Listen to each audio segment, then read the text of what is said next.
It's my pleasure to introduce a new organization that we have been working on for quite a while. It really started from a subset of people in RISC-V, and that has grown into its own thing. The topic of the presentation is a CHIPS Alliance, the new organization, and its capability to address new compute requirements from the IoT to the data center. So the agenda is first to kind of introduce the organization, explain who we are, what are the challenges that we would like to address, and then just to give you a little bit of flavor, it's kind of difficult to describe the organization just from an organization perspective. We sort of have an example of a couple of projects that we are working on. So who are we? So we are the open source hardware and open source software organization that's really focused sort of on two aspects of hardware design, on the selected IP cores that you want to use in your designs that are expressed in RTL or other hardware design languages, and also in the open source software design tools, really trying to cover the gamut from the RTL simulation through place and route synthesis, sort of everything. We aim to be a barrier-free environment for collaboration. And this is sort of an interesting point. We have built a standards organization-like framework for collaboration, which really allows companies, any company or university, to, in a systematic way, to join and to participate in an organized process in development of hardware and software. And the rationale is that there are many pieces of IPs and certainly things like software design tools for hardware that are really a shared benefit to everybody. And it really makes sense to collaborate on them. It really makes sense to keep them in the open source. Additionally, the projects that are expressed as open source reduce the barriers. They reduce the barriers for collaboration. They reduce the barriers for sort of sharing the results. They allow you to reach your customers instantly because they're downloading all the code for GitHub. But they are not necessarily free. They do require a lot of resources to generate, resources to support. So there's many ways to actually build the business models, but it's kind of nice to have that starting point in the open. So who are we? The good way to sort of introduce the organization is to sort of show the members. It really started with a few members and an initial announcement in March this year. The current members are Google, Alibaba, Western Digital, Esperanto, Ant Micro, Codasip, Sci5, Imperas, Ant Micro, and Metrics. And our newest members are FutureWay, Samsung, and Qualcomm, as well as a couple of universities, München University of Applied Sciences and the Open Road Project, which is actually a collaboration of a large number of universities under DARPA sponsorship. We also have a category of individuals, so we have Wilson Snyder and Olaf Kingren who have joined as individual contributors. There's actually several corporate members that have recently joined. They're not being announced yet. There's a little bit of messaging that's happening, and as well as several universities that haven't announced yet. So what is the organizational structure? We are a project under Linux Foundation, and because of that, we get a lot of organizational and legal and events organization help from Linux Foundation.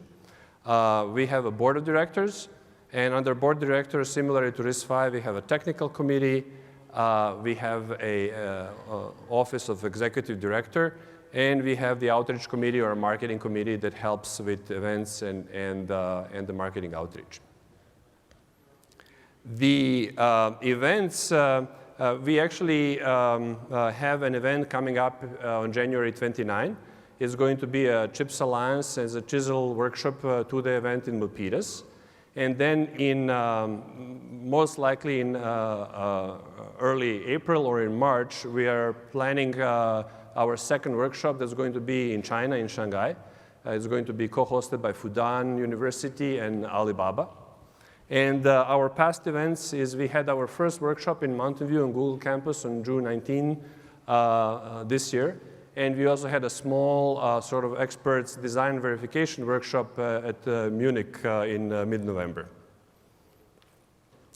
So what are the compute requirements and challenges that we like to address? If you really look at today's compute requirements, they're more diverse and more wide than they have ever been before. Really, a lot of innovation is being driven sort of at the bookends of all the requirements, which are cloud and data center on one end and IoT requirements on the other end. But obviously, there is plenty of other traditional applications that are also changing their computer requirements mostly because of AI, like automotive, mobile and wireless, etc. So the challenges that are happening are that cost of hardware and hardware design is constantly increasing. Every subsequent lithography node is sort of getting more than 50% expensive. The verification requirements for hardware design are also kind of growing more, super linearly.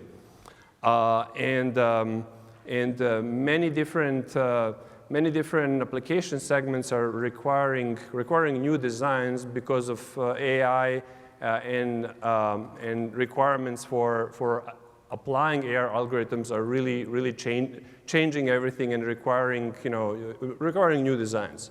And this is leading to the purpose-built architectures, right? Where suddenly you have to, for many new segments, you have to build completely new devices. So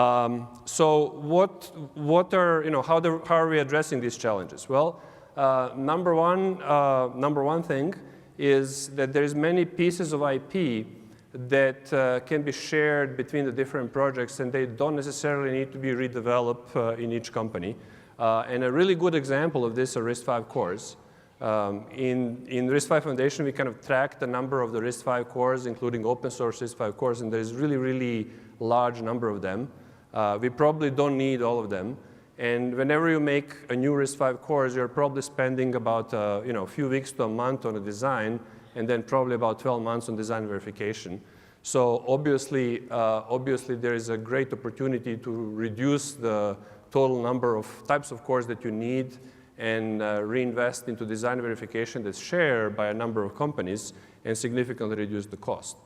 Second part of IP that's important are pieces of IP that are needed in any project, like PCI Express IP cores, memory controllers, etc.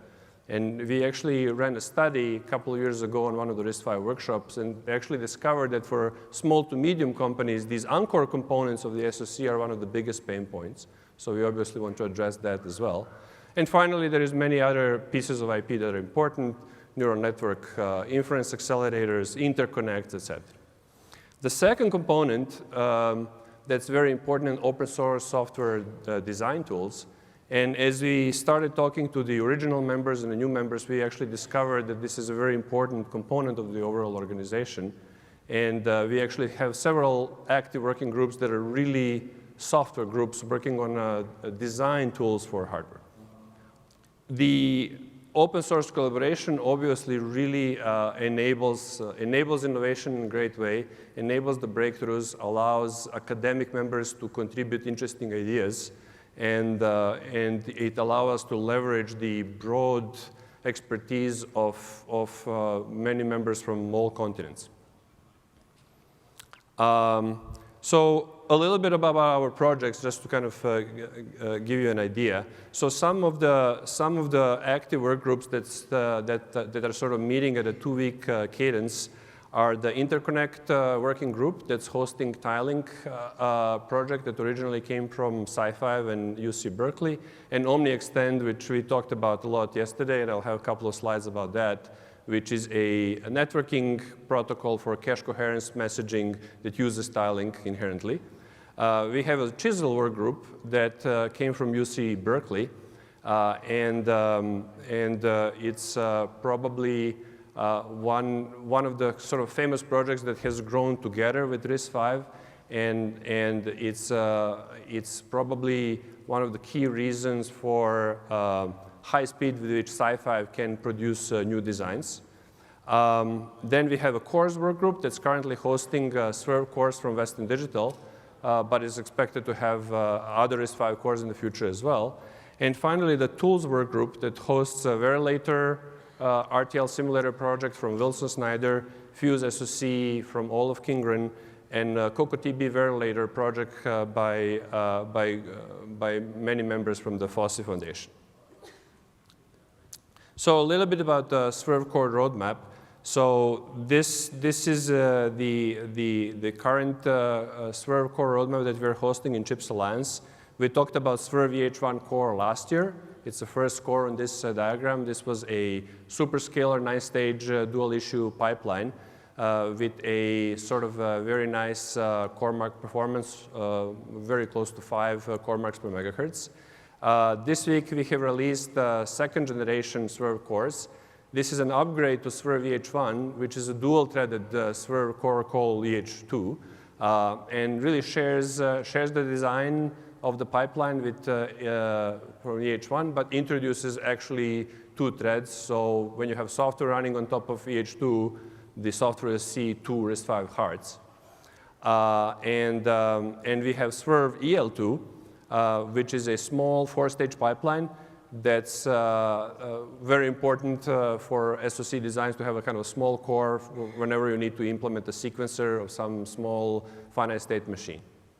There is going to be a presentation today early afternoon that will just really focus on this, so I invite everybody to come and attend that. Another project that we have, many projects that we have on software revolve around design verification. Google, Imperas, and Metrics have contributed the project on design verification using COSIM with reference model. So as you can get from the diagram, the design verification happens in cloud. It's based on an RTL simulator from Metrics, and it's based on Imperas ISS Gold model. And the nice advantage of this scheme is that it's very scalable. If you need to ramp up your resources, it's relatively easy to ramp them up in the cloud or to ramp them down. So that's kind of advantage of this approach. The OmniXtend project, Martin talked about it yesterday, and Dejan Vucinic had a detailed presentation yesterday as well. It's really a attempt to build a sort of cache coherence protocol for on the commodity fabric. So it's based on Ethernet, and Ethernet switches are being used for cache coherence switching, like a Barefoot Networks to FINA switch. And we came with the format that packs tiling cache coherence messages on top of level 2 Ethernet.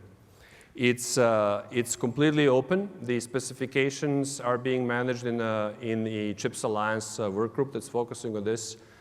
We have several member companies that kind of are very interested in it, several startups that are adopting OmniXtend, so we expect this to grow.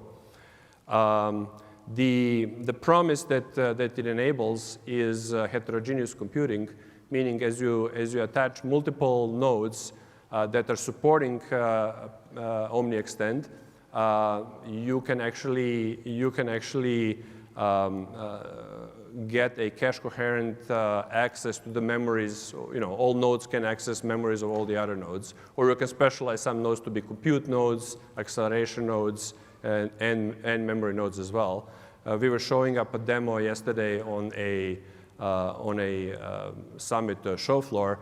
The demos are relatively simple, but they kind of indicate a functional symmetric multiprocessing system, meaning if you boot Linux on one of the nodes connected through the OmniXtend switch, you can see all the cores present in the system. And this is the picture of the OmniXtend backplane reference design that Martin Fink introduced yesterday. It should be in our booth on the show floor. Fuse SoC is an extremely popular package manager. And it's a really great tool that enables you to kickstart your projects relatively quickly. It supports a large number of the IPs, including SweRV cores, and actually has the automagic capability of resolving any kind of conflicts between the IPs that it's supporting. And through Edelweiss, it supports a number of backends, which is Vivado for a number of Xilinx boards, obviously Verilator, RTL Simulator, and several others. The Verilator is one of the projects that's attracting a lot of attention in the world of RTL simulation and design verification. It's a very popular tool used by a number of companies, and its claim to fame is sort of a significant execution speed and excellent support for multi-core systems.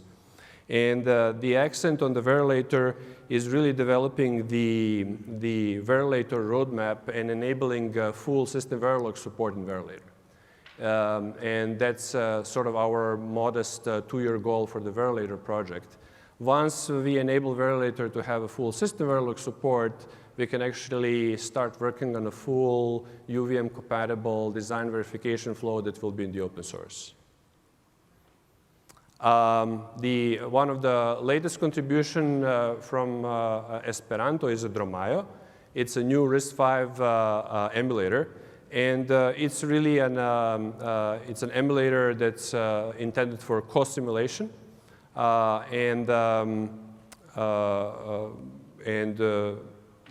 it is just a new project, just recently started. It's very fast. We are getting about 17 MIPS on kind of standard Intel Xeon platforms. The digital is not everything.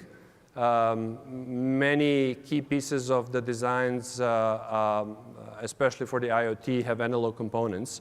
And there are actually amazing innovations coming from UC Berkeley that are focused on automated design of analog circuits. And BAG, or Berkeley Analog Generator, is one of those tools. And it's an amazing tool that actually allows you to use a programmatic approach to designing analog circuits. So this is one innovation that we are sort of very proud about. There are several startups in sort of stealth mode that are working on this, and that we are working with them as well. We expect them to join when they get out of stealth. And so finally, to conclude, why join CHIPS Alliance? Number one, to contribute to development and open source hardware IPs and open source software design tools. And most importantly, to share the resources in a development of hardware IPs and software tools that all the members have. The benefits of the membership, in addition to sharing resources and reducing the cost, is to receive high-quality open source IPs and software tools. And for many of them, when they're in their early phases, they're really member access only before they're fully open sourced. And obviously, have your brand associated with a forward-thinking organization. And if you're interested in more details, check chipsalliance.org website for latest news and information, as well as github.com/chipsalliance. Thank you very much.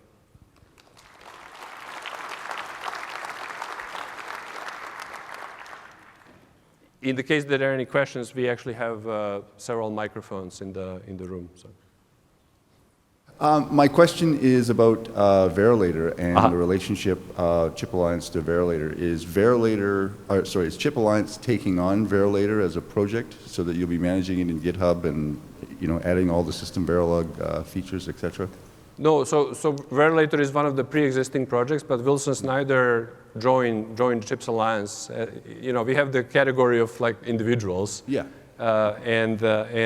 He joined as an individual member, brought the Verilator in to share the group, very experienced group of about 15 to 20 people with 10+ year background in open source simulation, open source design verification, with the goal of expanding the Verilator roadmap, with the system Verilog support. That's kind of number one feature. Several other things, but number one feature. So Wilson is leading that project inside CHIPS Alliance. Okay, so it's still Wilson that's leading the project. Okay, great. Thank you.